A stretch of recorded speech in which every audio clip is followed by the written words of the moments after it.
here. So if you feel like telling me, you can shout it out. What do you love about dolphins? Everything? Okay. I see some people smiling. What was that? They're loving personalities. Oh, all right. So you may know a few dolphins. Smart. I definitely agree with that. Well, whatever has brought you out here, I'm sure you're amazed by them. And that's great because it's with your help that researchers will be able to reveal the secrets of marine mammals like Pacific white-sided dolphins.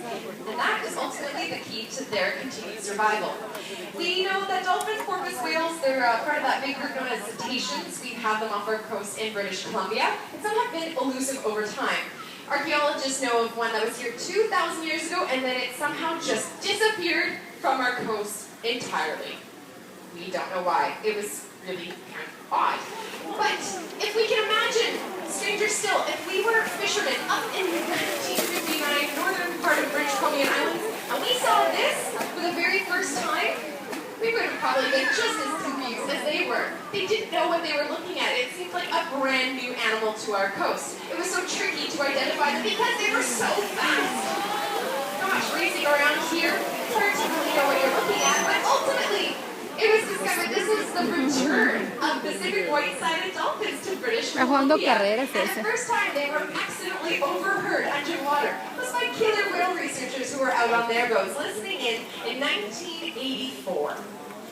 So, 2,000 years ago, 1959, and this is what they heard in 1984. Would you mind being the first people to ever hear it?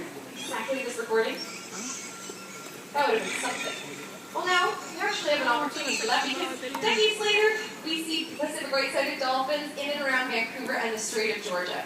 Here at the Vancouver Aquarium, we have the opportunity to work with two very special Pacific white-sided dolphins. Joining us down on the dock, we have Leo and Nikki. And together, we have the opportunity to work with Helen and Hannah. So give it up for Helen! She's got some incredible moves, doesn't she? We saw a bit of her earlier. But also, not to be outdone, we've got Hannah.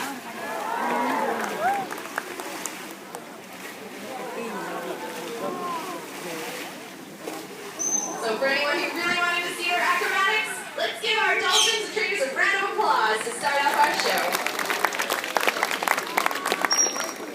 Helen and Hannah have been here since 2005, and with them came a really incredible story.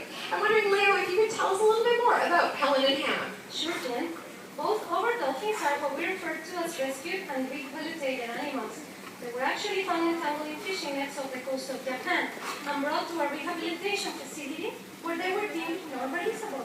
Luckily, we have been able to provide them with a permanent home here at the Wild Coast. Working with me today is Helen. Helen has been here since 2005. We have been able to build and maintain a very strong relationship with her in order to provide her with the best possible care through training and regular checkups. Everything that we learn from Helen's health care is used by the veterinarians and researchers to gain a better understanding of these mysterious dolphins. In fact, every day that we spend with them reveals more information about their species as well as their individual personalities, which, believe it or not, they're just as different as you and I. Isn't that right, Helen? That's right. But most of all, Helen and Hannah remind us every day that we still have so much to learn about cetaceans. Absolutely. Thank you so much, Leo. One thing we do know about these dolphins is where you could all see them, and that's right here in the Pacific Ocean. The range begins down in northern Mexico, all the way up to Alaska, and then they're also found over near Japan. But if that's one of the only things we know about them, we have a lot of questions. That means research is incredibly important. I'm curious to find out if anyone has ever wanted to research or work with dolphins. Maybe you still do. Yeah, there we go. And I'm really happy to see all of that enthusiasm because you can still help by reporting your sightings of any cetacean you see, like these dolphins, to wildwhales.org. You look around the habitat to get an idea of what we're looking at. Wildwhales.org is right there. Because yes, there's 23 different cetacean species, and when you get a glimpse of them, researchers want to know when, where, how many were there. That way we can track the movements of these animals and even find out how many of them live locally as our neighbors. But again, 23 different kinds.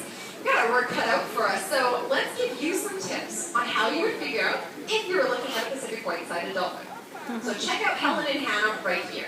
When you look at their bodies, you'll notice their camouflage. What I'm talking about is how the top is that dark gray shade and the underneath is that nice white light color. This is known as counter shading, and that makes it difficult for predators to see them at different angles. Another thing about their bodies is their size. They are the typical size of a Pacific white-sided dolphin. So here's a better look at that beautiful body. They're about 2.3 meters or 7.5 feet long. When you look at a harbor porpoise, they're a lot smaller. They're gray. They're basically like Jack and Daisy who are around the corner because they are harbor porpoise. If you ever see something as big as a medium school bus, you're pretty much checking out a killer whale. But the most identifying feature of these dolphins is their dorsal fin on their back. So if you've got your cameras out there ready to take a picture, we want to challenge you to get a look at these dolphins because as they go around this habitat, it might not be as easy to take a picture as you might think. But when you compare Hannah's to Helen's, Hannah's is triangular in shape, Helen's is more curved